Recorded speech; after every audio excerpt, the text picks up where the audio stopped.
situation of children in the temporarily controlled or occupied territories of Ukraine remains dire and in need of more humanitarian support. To this end, we reiterate our full support to the mandate of the International Criminal Court, the Independent International Commission of Inquiry on Ukraine, as well as to the register of damage caused by the aggression of the Russian Federation against Ukraine. Madam President, Malta reaffirms its unwavering support for Ukraine's independence, sovereignty, and territorial integrity within its internationally recognized borders.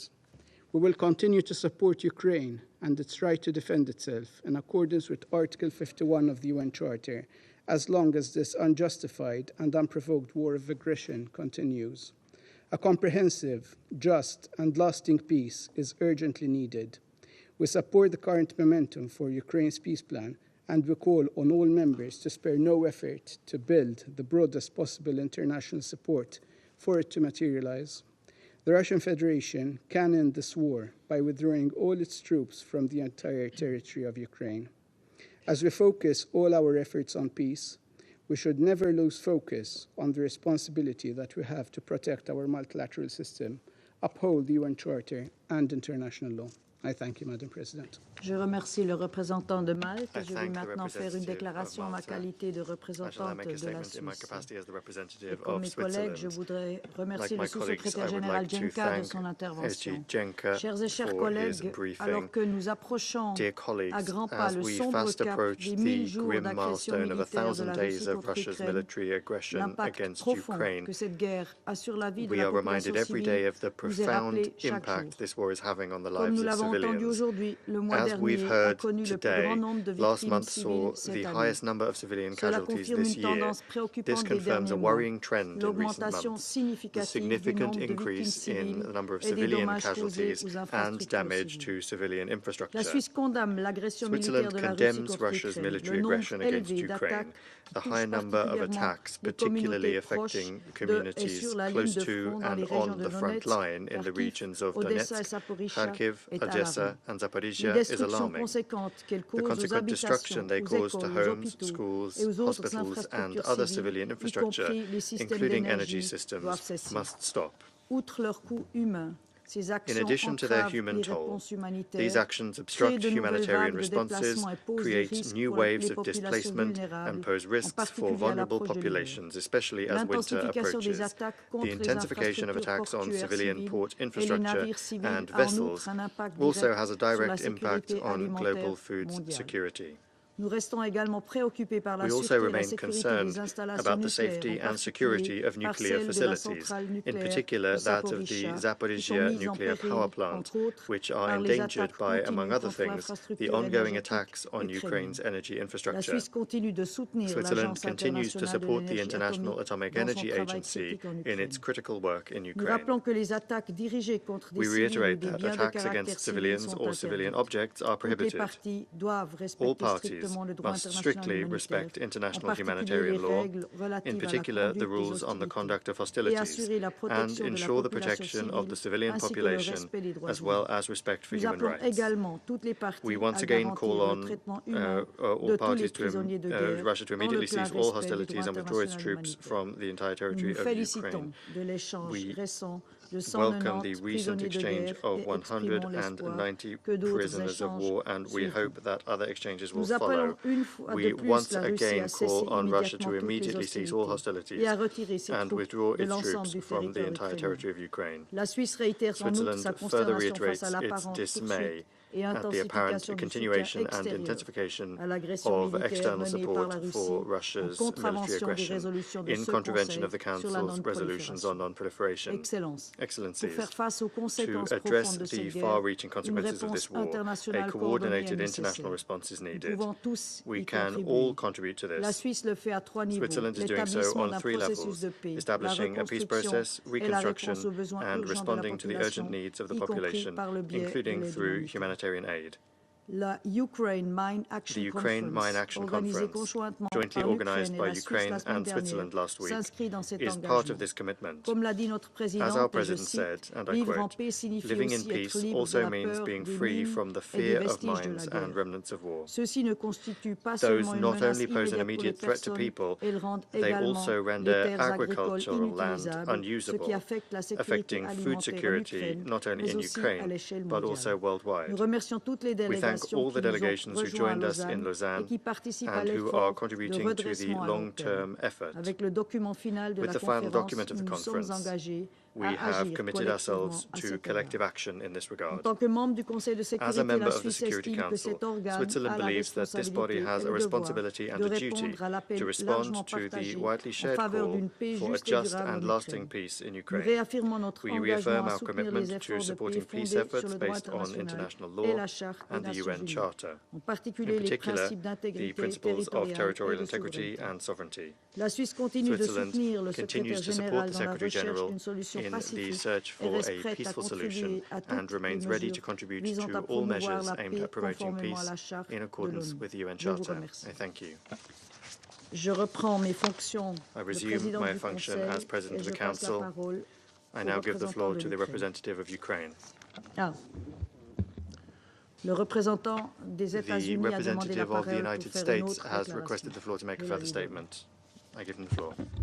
Thank you, Madam President. I'll be very, very brief just to respond to some remarks that were made. As I made clear in my statement, the U.S. supports a just peace in Ukraine, but any proposal that is not aligned with the UN Charter or seeks to freeze in place Russian territorial conquest is not a just peace. And just to one last comment, my delegation will continue to call out all countries, including China, that publicly that continue to aid Russia's industrial base, and we will continue to do so until that assistance stops. Thank you.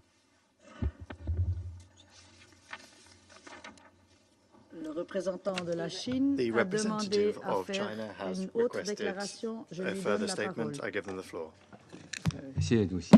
Thank you, President. I will also be very brief.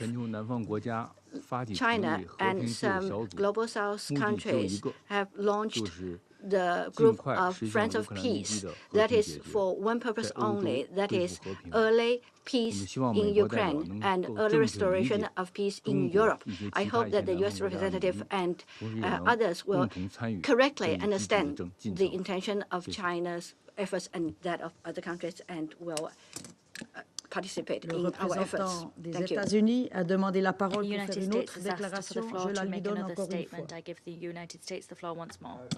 Thank you, Madam President. I'll just be very brief on this. As I said, we will support peace, but it has to be a just one. Thank you.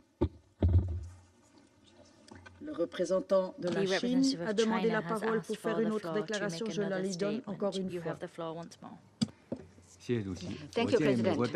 I suggest that the U.S. representative read the joint communique issued on September the 27th that was issued after the meeting held by China and some Global South countries. Thank you.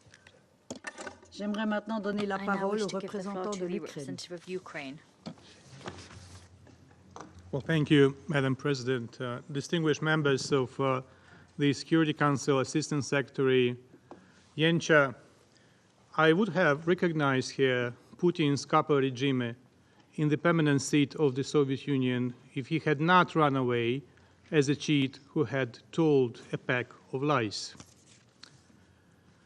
Next month, we will reach a somber milestone, 1,000 days since his mafia regime launched its full-scale invasion of Ukraine. And every day of this invasion has been marked by Russian war crimes and Ukrainian suffering and resilience.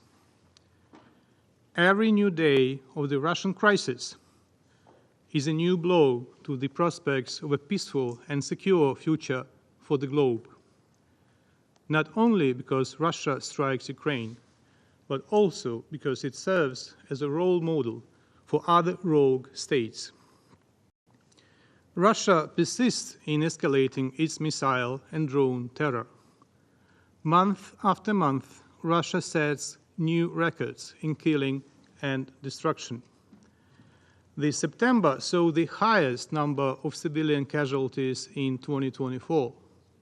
According to the UN, 208 killed and 1,220 wounded civilians. Madam President, the severity of crimes committed by the Russian military against Ukrainian prisoners of war and civilian detainees is growing. Ukraine's Office of the Prosecutor General has documented the execution of 103 Ukrainian POWs by Russian forces, with 80% of these executions occurring in 2024.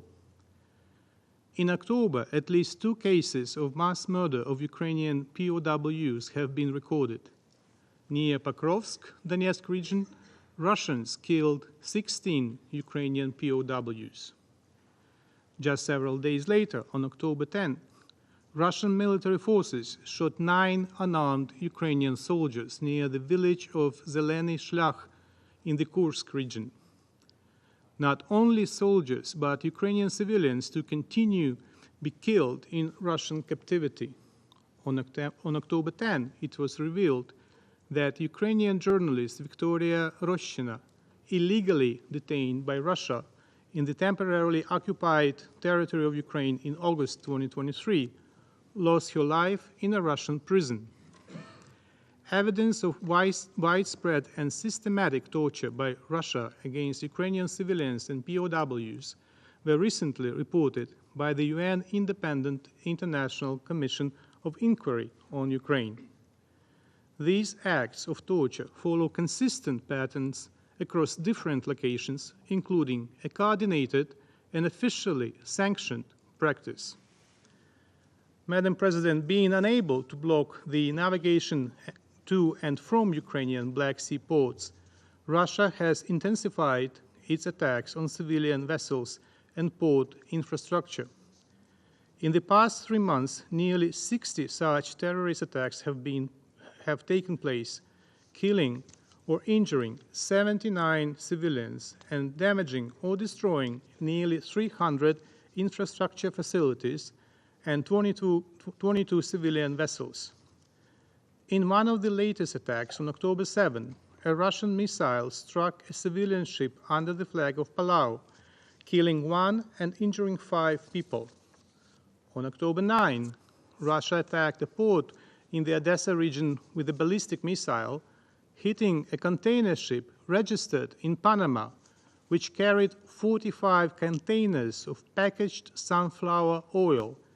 This shipment was a humanitarian consignment commissioned by the United Nations for delivery to Palestine.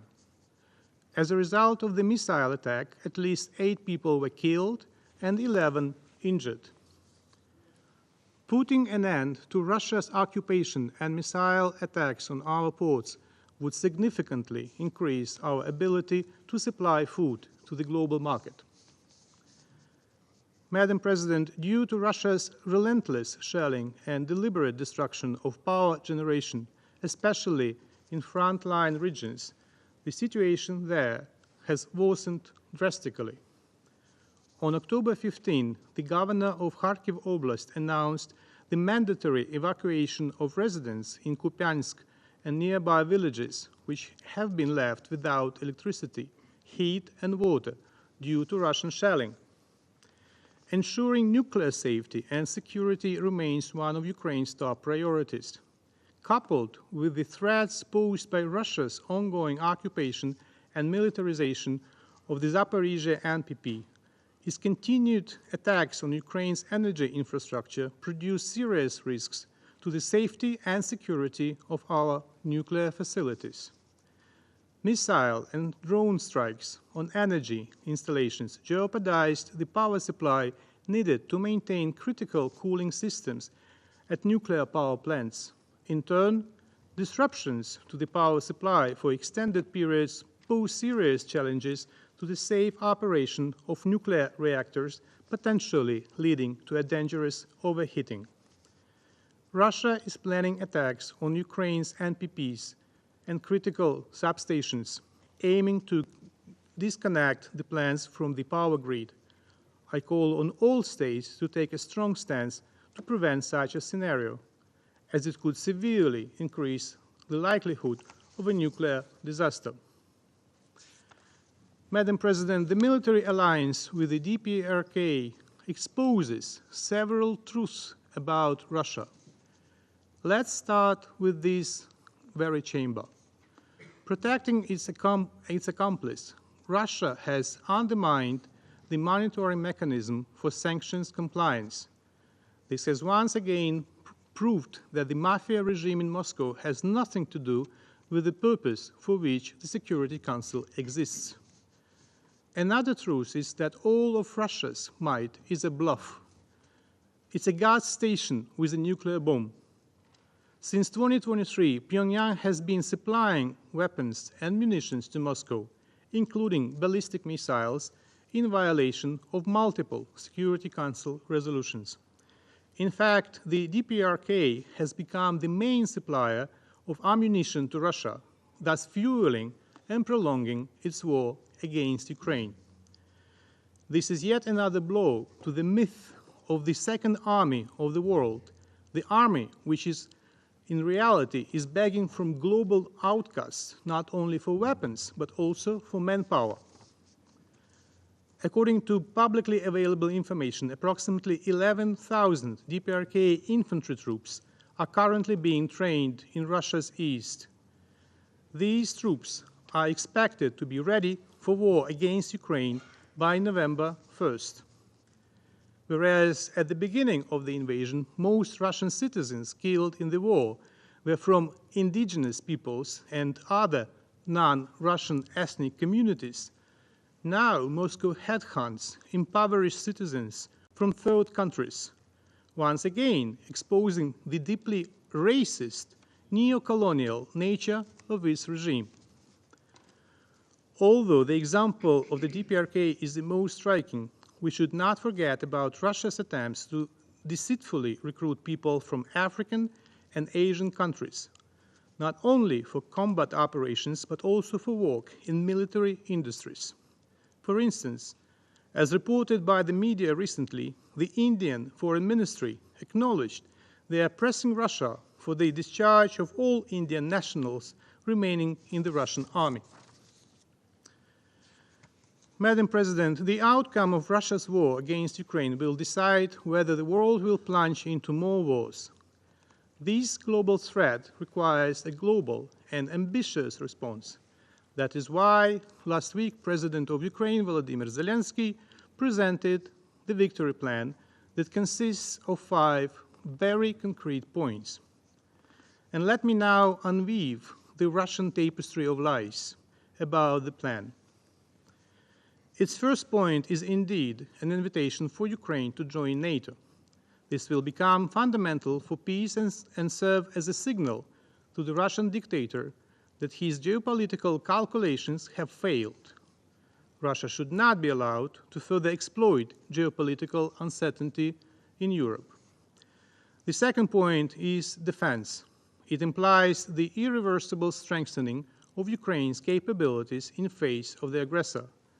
This includes provision of a determined inventory of weapons needed to achieve this objective, strengthening of Ukraine's air defense, further military operations in designated areas of Russia, and destroying Russia's offensive potential in the occupied territories of Ukraine. The third point is deterrence. Ukraine proposes deploying a comprehensive non-nuclear strategic deterrence package on its territory, sufficient to protect the country from any military threat posed by Russia. Effective deterrence will ensure that Russia either resorts to diplomacy or is going to lose its war machine. The fourth point is strategic economic potential. The deposits of critical resources in Ukraine worth trillions of US dollars, along with Ukraine's globally important energy and food production potential, are among the key targets of the Russian Federation in this war. Instead, Ukraine offers its strategic partners a special agreement for the joint protection of these resources, as well as joint investment and use of this economic potential. The fifth point is designed for the post-war period. After this war, Ukraine will have one of the most experienced and largest military contingents, which should be used to ensure security in Europe. The victory plan is designed to push Russia towards a just peace rooted in international law. If the aggressor achieves its goals, it will set the stage for new wars of conquest worldwide. Ukraine is open to diplomacy, but it must be honest diplomacy, grounded in a position of strength. That's the core of our peace formula, to ensure that Ukraine is not forced into unjust compromises. This summer, the first peace summit was held with the support of nearly 100 countries and international organizations. It is a clear path to restoring a just peace based on the UN Charter. Ukraine is preparing for a second peace summit to bring an end to the war. 6 thematic conferences on the peace formula's points have already taken place, and others will be held by the end of October. Based on the outcomes of these conferences, in November, the joint peace framework will be prepared, opening the way for the organization of the second peace summit. The victory plan is a critical step toward this goal. It is the bridge to implementing the peace formula, securing a successful second peace summit, and advancing the cause of honest diplomacy for a comprehensive, just, and lasting peace for Ukraine. I thank you. Je remercie le représentant de l'Ukraine. Je donne à présent la parole à son Excellence M. Stavros Lambrinidis, chef de la délégation de l'Union européenne auprès de l'Organisation des Nations Unies. Thank you, Madam President. I have the honor to speak on behalf of the European Union and its member states.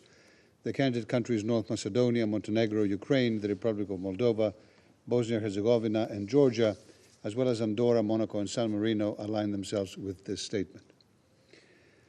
I would like to thank ASG Yenja from DPPA for yet another sobering briefing.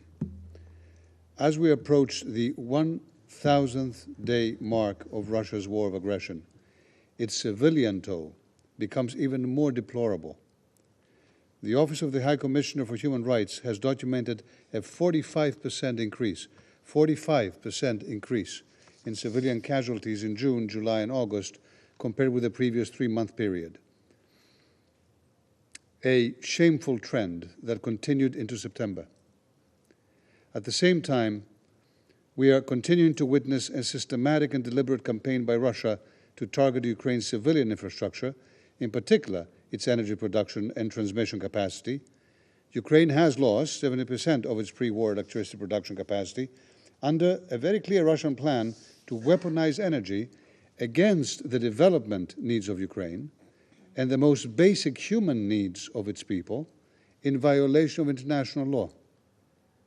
It is clear that Russia is attempting to pile the pressure on the Ukrainian people ahead of a freezing summer, hoping that in this way they will capitulate.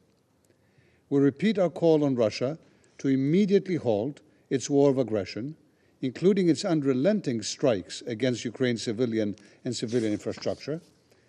The UN Human Rights Monitoring Mission has assessed that such attacks have been of a widespread and systematic nature, considering the number of regions affected, the high precision of weapons involved, and the scale of harm inflicted on civilians. We are also concerned about Russia's treatment of Ukrainian prisoners of war, with at least 177 prisoners of war having died in Russian captivity since the beginning of Russia's war of aggression, according to reliable sources. In addition, the UN has confirmed the widespread and systematic use of a wide range of different methods of torture and ill treatment, including sexual violence against Ukrainian prisoners of war by their Russian captors. Russia demonstrates continued and systematic disregard for international law. The EU condemns the prisoners' lack of access to the outside world and the denial of humanitarian access for independent monitors, international humanitarian law, including the Geneva Convention relative to the treatment of prisoners of war, must be fully respected. Madam President, Russia's disregard for human life also extends to journalists, as exemplified by the death of Ukrainian journalist Victoria Roshina while in illegal, arbitrary Russian detention.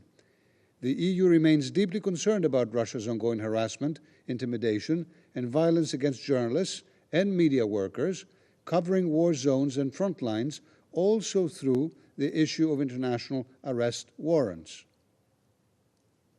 Russia is also intensifying its efforts to disrupt the Black Sea corridor with attacks on civilian port infrastructure and civilian vessels in and around Odessa. Ships from Panama, from Palau, from St. Kitts and Nevis, carrying grain for export, have been hit by Russian ballistic missiles.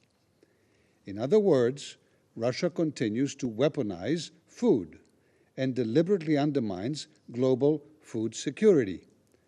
All countries must unequivocally condemn these attacks on the freedom of navigation and global food security. Madam President, if such illegal aggression and such international crimes go unpunished, then we're entering a very dark world. Russia and its leadership must be held fully accountable for waging a war of aggression and for other most serious crimes under international law, as well as for the massive damage caused by the war. We recall the 6 arrest warrants issued by the International Criminal Court, including against the Russian president, for the war crime of unlawful deportation and transfer of Ukrainian children. Finally, we reiterate the European Union's support for a comprehensive, just, and lasting peace in Ukraine, based on the UN Charter. No country wants this more than Ukraine. More than 100 countries and organizations expressed their support to the Summit on Peace in Ukraine hosted by Switzerland this summer.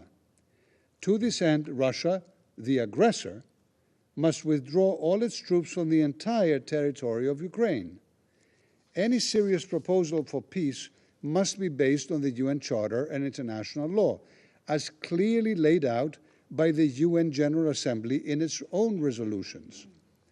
We call on all countries desiring and just and lasting peace, including participants in the upcoming BRICS summit in Russia, to convey this UN message loudly and clearly to Russia's leadership. We also urge third countries to cease all assistance to Russia's war of aggression. This includes not only direct military support, but also the provision of dual-use goods and sensitive items that sustain Russia's military-industrial base.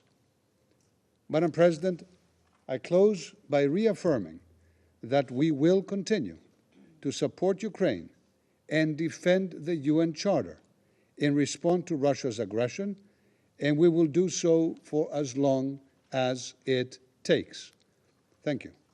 Je remercie Son Excellence, Monsieur Lambrinidis, de sa déclaration et je donne maintenant la parole au représentant de la Pologne. Madam President, Excellencies, I extend my gratitude to the ASG Mirosław Jęcza for his informative yet disturbing briefing. We approach, it has been mentioned a few times today, the 1000th day of Russia's illegal and brutal war of aggression against Ukraine. I would like to begin by acknowledging the remarkable resilience and determination of the Ukrainian people. Despite immense hardship, they continue to fight for their freedom and democracy.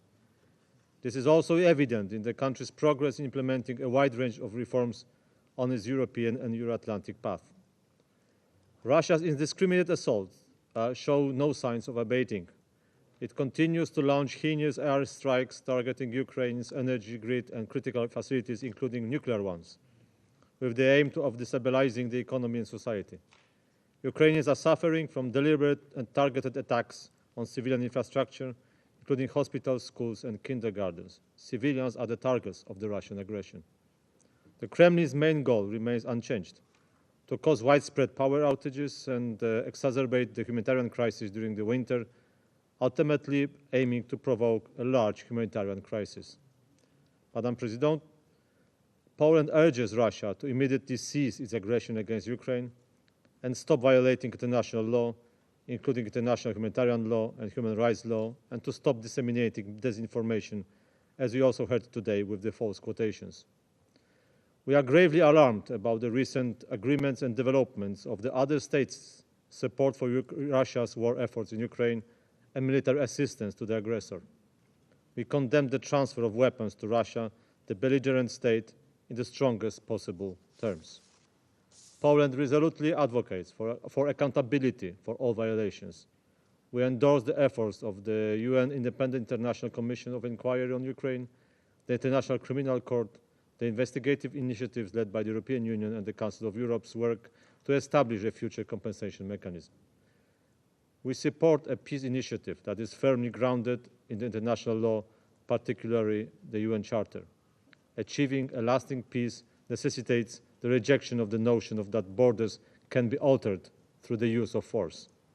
Any lasting solution must also dismiss Russia's and other proposals, such as the idea of the sphere of influence, which contradicts the fundamental principle of sovereign equality of states.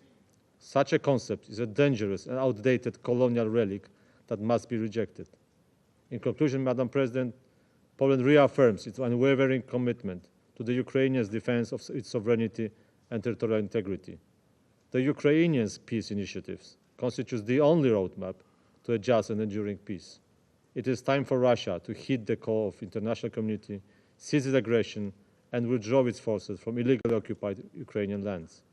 Together, we can help Ukraine rebuild, heal, and reclaim its rightful place in a peaceful and prosperous Europe. I thank you. I thank the representative of Poland. I now give the floor to the representative of Finland.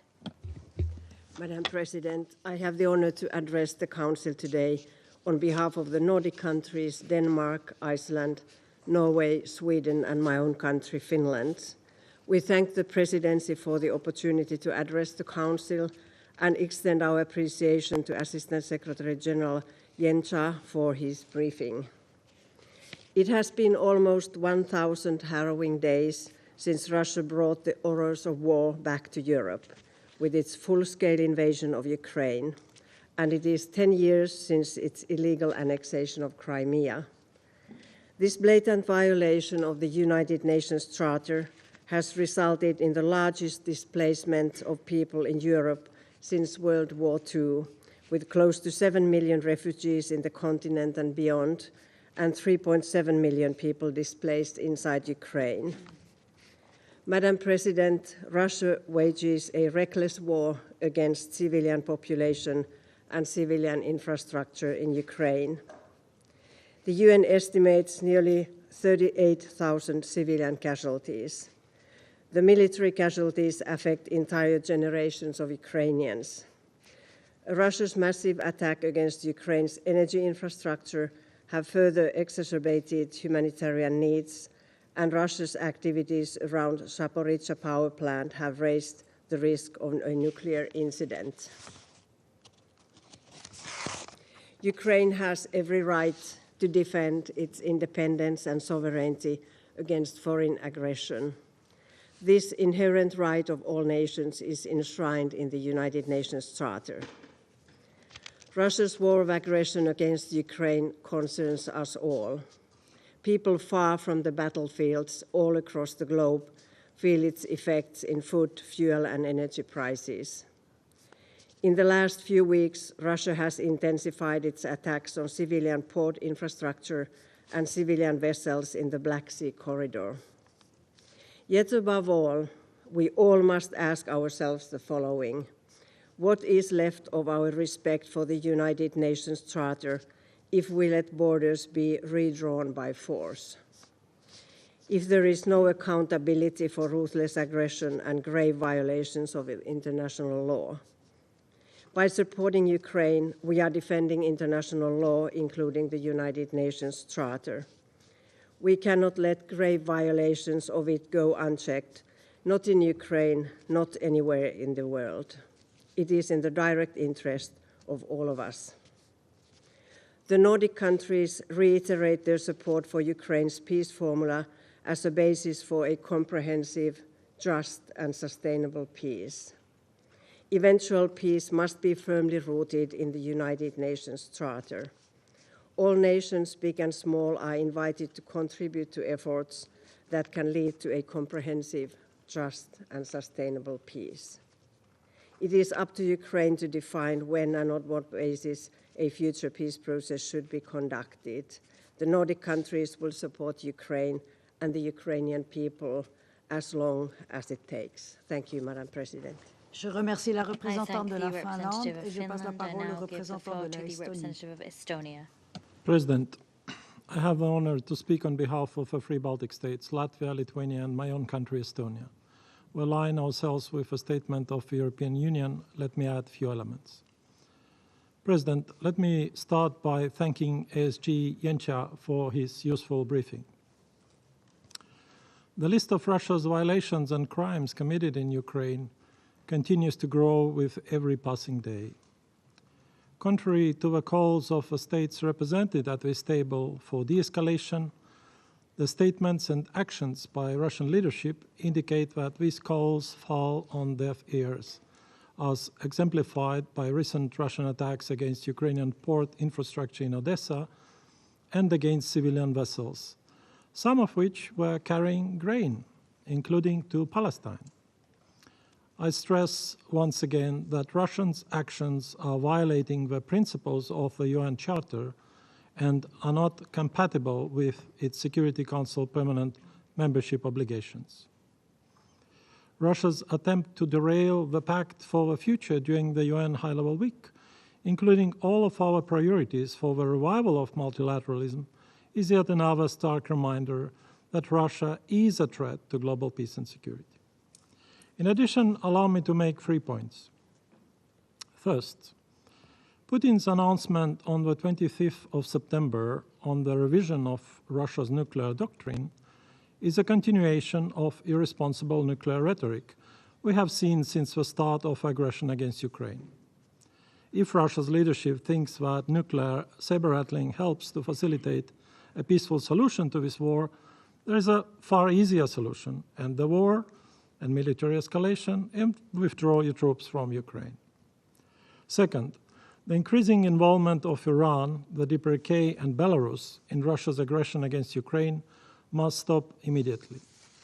In addition to the DPRK's providing Russia with ballistic missiles, recent reports of potential involvement of the DPRK's troops to fight on Russia's side in Ukraine would be an utterly dangerous escalation. We call on China as a permanent member of the United Nations Security Council with a particular responsibility to uphold the purposes and principles of the UN Charter to support ending Russia's war of aggression, including by ceasing all material and political support to Russia. Thirdly, we condemn the increasing systematic executions of Ukrainian prisoners of war by Russia. Reports indicate that Russia has killed at least 177 Ukrainian prisoners of war since the beginning of Russian invasion.